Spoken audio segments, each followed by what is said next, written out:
Welcome back, Freedom Protectors. Today we're talking about Glock safety checks and build safety, two of the most important topics we could ever discuss in our build community. Now I'm going to go through with you today exactly how to do all of the safety checks on your Glock build to make sure that she's locked and loaded, ready to go, and she is safe to carry. But we also need to talk about build safety and gunsmithing safety because that plays an enormous role in it as well. So let's just review the general rules of firearm safety. And the truth here is that, law enforcement kind of has a set, and military has a set, and NRA has a set. You go to different gun ranges and they have different language around it. Some have 4, some have 6, some have 8 rules. And the truth of the matter there is they're all kind of saying the same thing, which is they want you to have a healthy respect for firearms. So I'm a former Marine, I am a gunsmith, and so I have 6 that I have implemented in my life, and I'll just share them with you. I always treat every weapon as if it were loaded.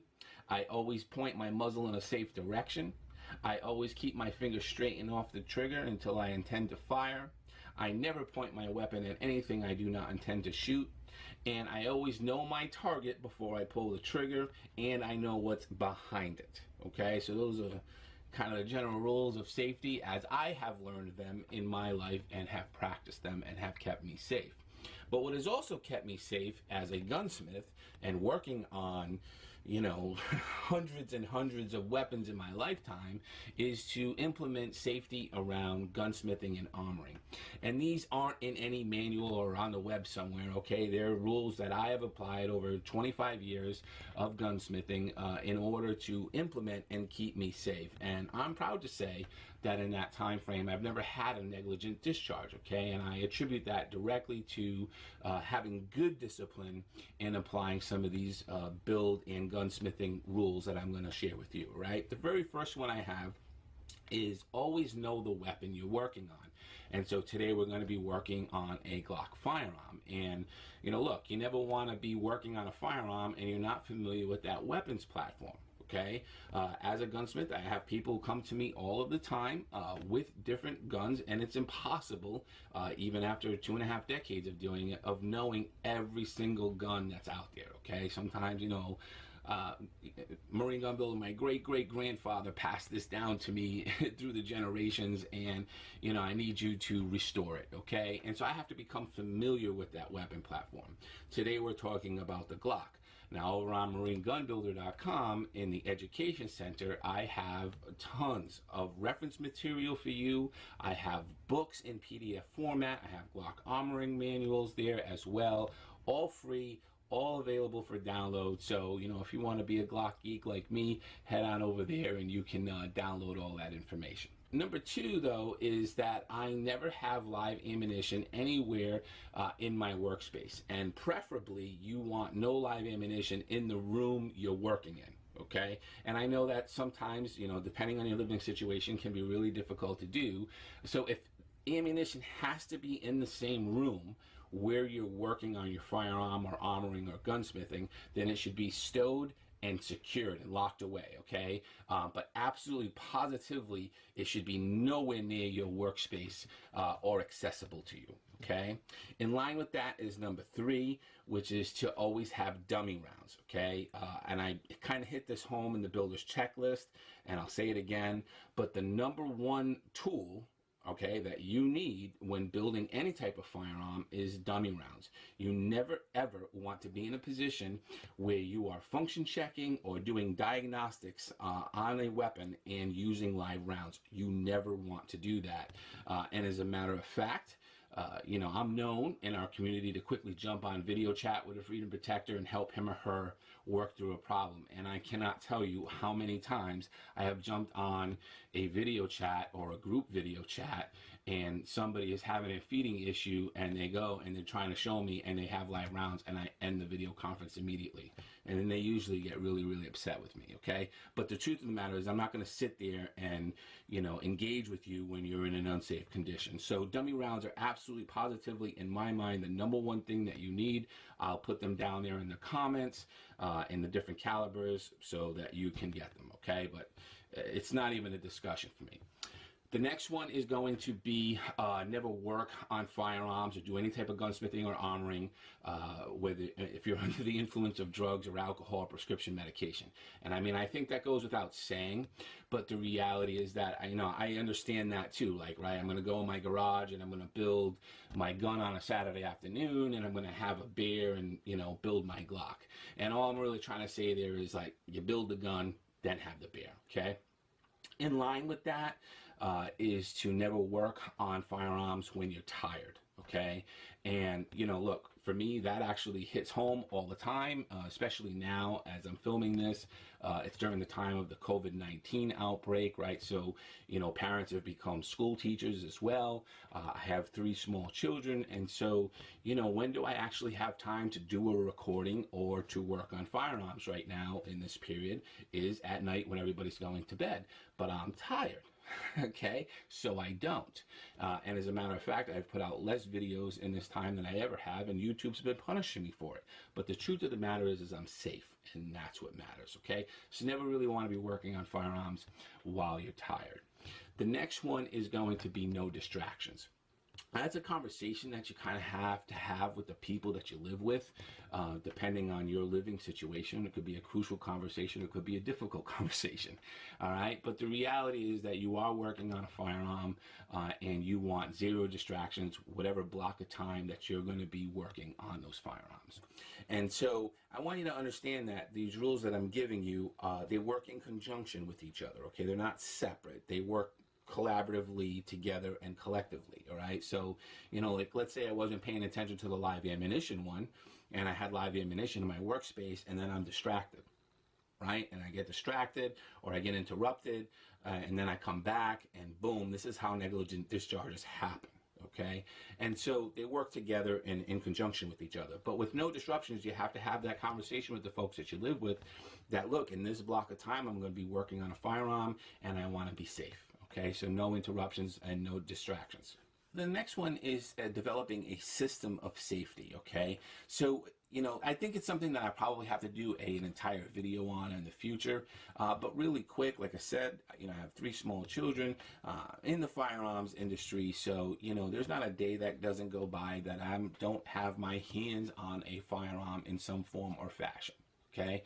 And the truth there is that I've had to develop a system over a period of time that keeps me safe and everybody else safe. Okay. So I'll give you an example of that. I have all my lowers in one safe and I have all my uppers in another. I don't ever have them mixed together. I have ammunition yet in another safe with magazines. So they're all completely different. The only guns that I have assembled that are ready to go are my carry weapon and my home defense weapon. Everything else is in different safes. That also keeps us safe, but it's also a security thing, right? In case, somebody was stupid enough to break into Marine Gun Builder's home and they were able to survive in order to get to the safes, they got to break into many different safes, okay? And it makes it really, really difficult for them. So that's like a system of safety. And then last but not least is to have good PPE practices, right? Personal protective equipment. So with the Glock firearm, we're not doing too much here with heavy machinery. But, as you grow and build in your skill set and building 80% firearms, having gloves and masks and ear protection, eye protection, all play an enormous role in keeping you safe and making sure that you have a very long career in gun building. All right. So with all that said, that's all of our safety rules. What we're going to do is we're going to jump down here and I'm going to walk you through how to do different safety checks on your Glock firearm. All right, let's go ahead and bang out these Glock safety checks. So the first thing that I'm going to do whenever I clear any weapon is to find the magazine release button and drop the magazine.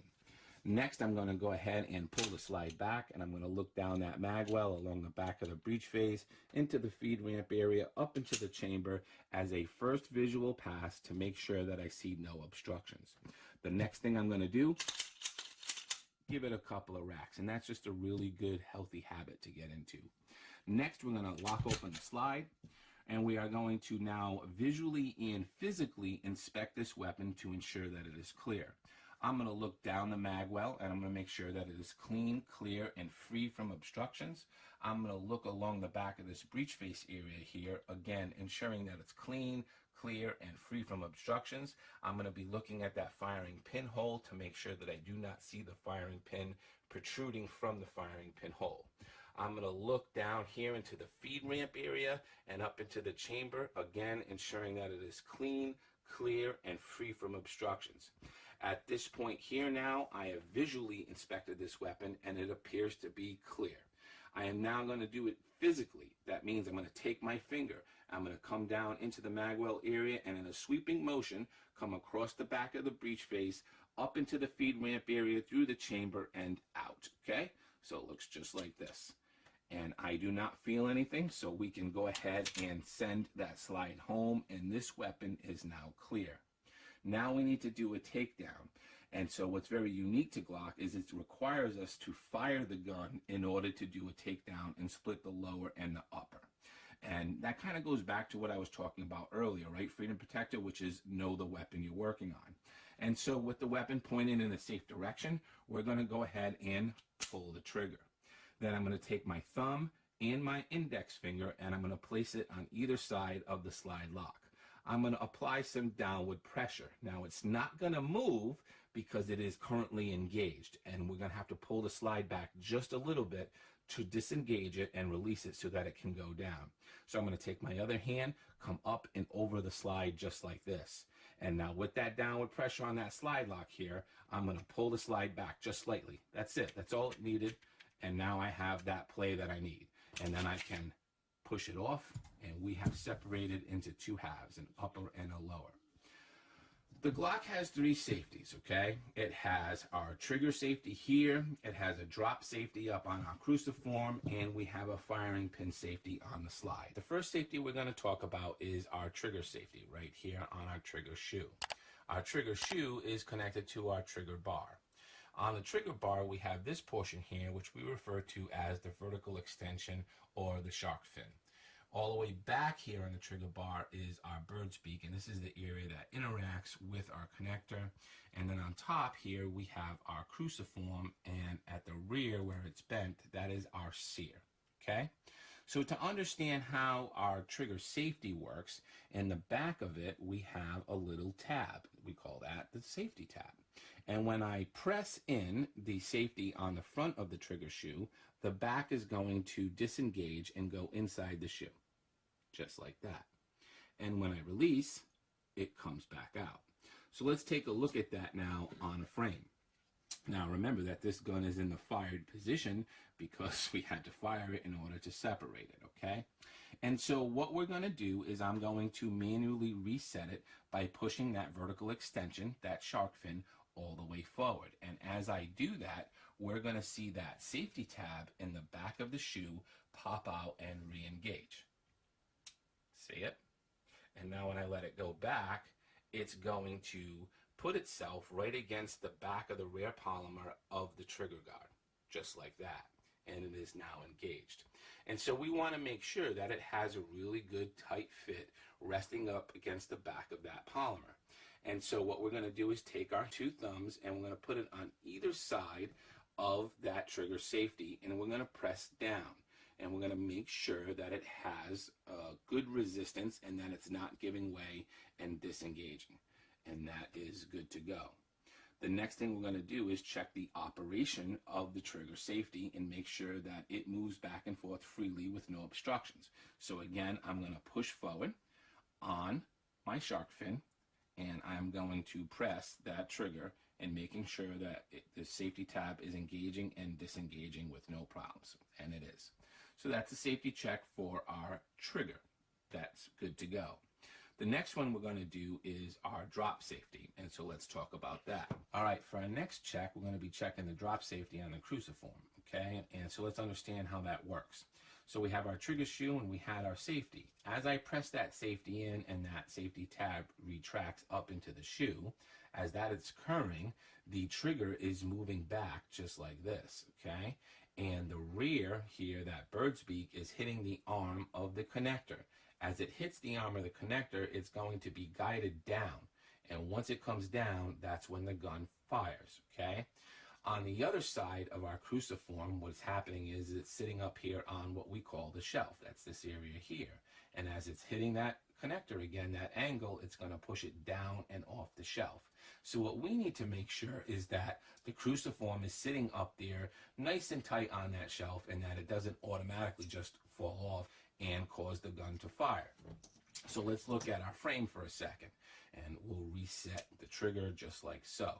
So here we are. What I'm going to do is take an armorer's punch, and I'm going to put it dead center of the cruciform, and I'm going to firmly push down and make sure that it does not fall off the shelf and fire the weapon. I'm also going to right on the sear, and I'm going to press down and make sure that it does not fall off that shelf.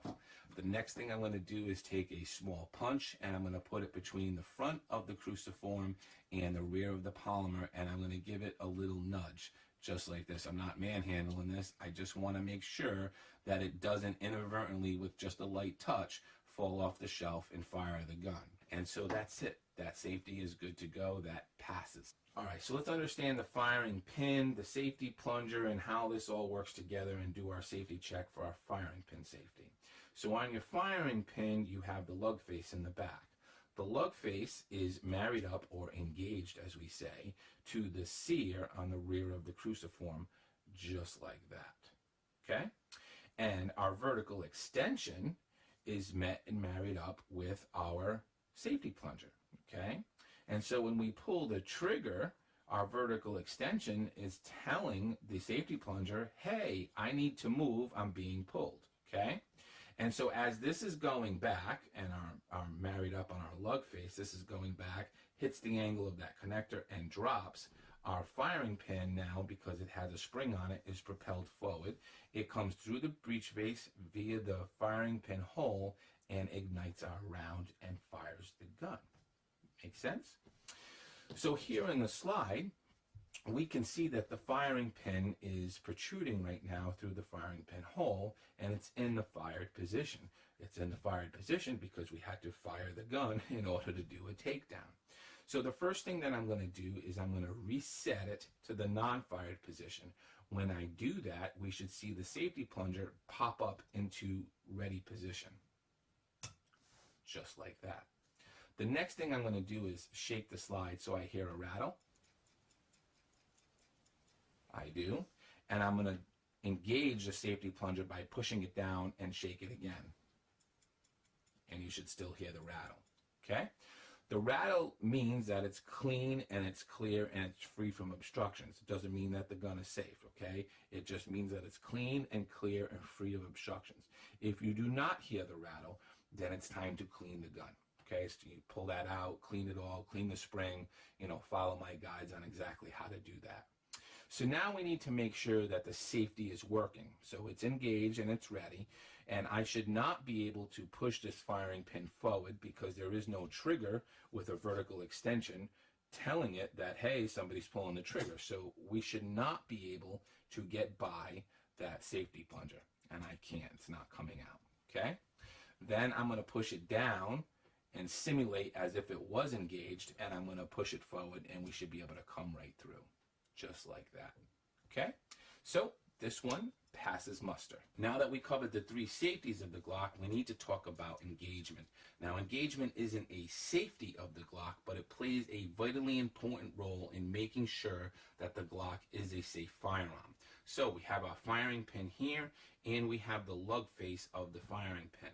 That lug face is covering the sear right here, and Glock says you need to have 2/3 coverage of that sear in order for the firearm to be considered safe. So let's actually take a look at that here in the slide. Here in the slide, we have the lug face of the firing pin, and our trigger would be inside the frame, and the sear is backing right up to that lug face, and we need to have 2/3 coverage in order for the firearm to be safe. Well, what does that mean? Well, visually speaking, it's really tough, even with an armor's backplate, to tell completely what 2/3 coverage of that little piece of metal is. And I have a little trick so that you can visually kind of understand what it is. The sear on a trigger bar is usually around 1.3 millimeters, right? Sometimes it's 1.29. It can go up to as high as 1.33. as the firing pin thickness is usually between like 0.81 and 0.88. And that's roughly 2/3 coverage of your sear. So if we put the firing pin up to the sear and we line it up to the top, that would be considered 2/3 coverage of your sear. So to show you that, I'm actually going to take a pair of calipers out. We'll turn them on, just reset that to 0. And like I said, this is going to be right in the vicinity of 1.3 millimeters. And so right on the money, 1.3, okay? The thickness of your firing pin is going to be, again, like 0.81 to 0.88. It's going to kind of be in that world there. So 0.82, okay? So that's roughly the 2/3 coverage visually that you're looking for in order to make sure that the firearm is safe. So let's actually look down now and make sure that that's what's occurring. We're going to put our barrel in, our recoil spring in. I'm going to take the firearm. Okay. Then we're going to take the magazine with dummy rounds and we're going to insert it into the mag well. We're going to chamber around and you're going to look straight down at eye level. Okay, I'm looking at eye level to make sure that I can see it. And I'm going to put it here so we can see through this camera a little bit. But we want to look straight at it at eye level to make sure that we have 2/3 coverage. And as you can see, that is always a very difficult thing to do. So a lot of times what we do is we put the gun flat on a table and we use our phone with the lens and we snap a high-res picture and then zoom in on it, okay? Now we can do that because we have an armor's backplate, which is a backplate that has been cut in half. So I'm going to go ahead and clear this weapon, right? What are we going to do? We're going to drop the mag. We're going to take the round out. We're going to do our visual inspection pass. Couple racks. Lock her open. Visual inspection. Physical inspection. Weapon is cleared. Point the weapon in a safe direction and pull the trigger. Okay? So now let me show you how to make, let me grab that, let me show you how to make an armor's backplate. So this is our handy dandy fret cutters that we love in the build community, right? And all you're going to do is take your backplate, take your fret cutters, we're going to line up halfway, it's already cut for us right there, we're going to line up the jaw right into that halfway point, just like that with our fret cutters, right? Nice and even, nice and straight. Just like that, and just boom, you now have an armor's backplate, just like that. And that just goes right into the back there. The fret cutters away. Now what I'm going to do is I'm just going to take this down and I'm going to actually show you. Go ahead and do a takedown. Okay, I'll pop that off. And now with our new backplate, nice, I'm going to line it up in here like so. I'm going to take a channel liner tool and just push that spacer sleeve down. I'm going to take a Glock punch and push our extractor plunger down and then line that up and push it on. And voila, my friends, we have a handy dandy armor's backplate. Look at that, nice and beautiful and cut. Perfect, right? I'm going to go ahead and reassemble here. Put it back on our frame. Okay, and now we have a beautiful, fancy, custom-made, do-it-yourself backplate. Pretty simple, right? All right, the last thing we need to talk about today is actually doing a drop test. So I'm going to kind of clear some of this out, and then we're going to get ready to do that. Now we get to have some fun and do a drop test. And you can see here I have some copy paper laid out as a surface we're going to use to drop the gun onto. Now, copy paper is both hard enough yet durable enough that we don't have to worry about ruining our gun. The surface is important, but it's not as important as the height from which the gun is dropped and the weight of the gun. And to understand that, it comes down to Newton's second law of motion, which is for every action, there is an opposite and equal reaction. In this case, the weight of the gun times the speed that it's traveling, or the height from which it's dropped, is going to equal the impact that happens and the reaction that occurs from that impact. Now earlier we were doing our safety checks and you saw me take a small punch and go to the front of the cruciform and push it and give it a little nudge like this. Now that's not found in any Glock manual or any Glock reference anywhere. That is me as a person who has drop tested so many weapons in my lifetime that I know that it's not the impact that causes it to fail, but rather the reaction, okay? That forward motion on that spring here coming forward and that reaction going back, making that cruciform fail and drop off the shelf. Now, with that said, I have never had an OEM cruciform and an OEM spring fail on me, but I have had plenty of aftermarket springs and aftermarket triggers fail this test. Our next thing to keep in mind here is that you have to do this test before you put sights on, okay? So we already did the safety checks, and these weapons have already been drop tested. So we're going to do this one today. So we don't have any sights on here, and I am going to run an optic. Well, an optic has weight, so we need to include that into our test. In order to do that, what I'm going to do is I'm going to take a couple pieces of black electrical tape, just like this, put it on, and I'm going to grab some ceramic magnets. And these are fantastic to use to simulate the weight of our optic, just like that, okay? Put one on top of the other, right on top of the tape, and now we have the weight mirroring what our holosun is. Now let's talk about the height. The reality here is you never have to do a drop test more than 6 feet, okay? I don't care what anybody tells you, but that for me is a good judge of what it would actually be like in the real world. If you think about a person who is 6 foot tall and the gun is extended at eye level and that gun drops, it's going to drop at 6 feet. And if it drops out of their holster or out of their waistband, it's going to drop at 3 feet. So going way above 6 feet or doing like a 10-foot or 15-foot drop is just ridiculous and it's unnecessary. So what we're going to do is we're going to drop it from about a 6-foot height. We cleared everything out of the way and we're ready to do our drop. We're going to do the drop in 6 different orientations, okay? So it's going to be straight on like this, then the reverse, which is upside down. We're going to go straight down on a plunge like this, barrel first. We're going to come all the way from the back like that, and then we're going to do a left and a right drop. So we're going to take a magazine with dummy rounds in, because this is real world. We're going to insert it in, and we are going to rack and chamber a dummy round, just like that. And now we can do a drop. I'm up here, Freedom Protector. You ready? Woo! Hard she blows. Coming on a straight plunge. Muzzle up. Left drop. Right drop. She has performed beautifully, my friends. So we'll take this off, drop that magazine, clear that round, look down the chamber, make sure that we're clear. Couple racks, lock open the slide, do our visual check, and then our physical check, and we are good to go. She passed. That's it for today, my friends. Semper-Fi Do or Die.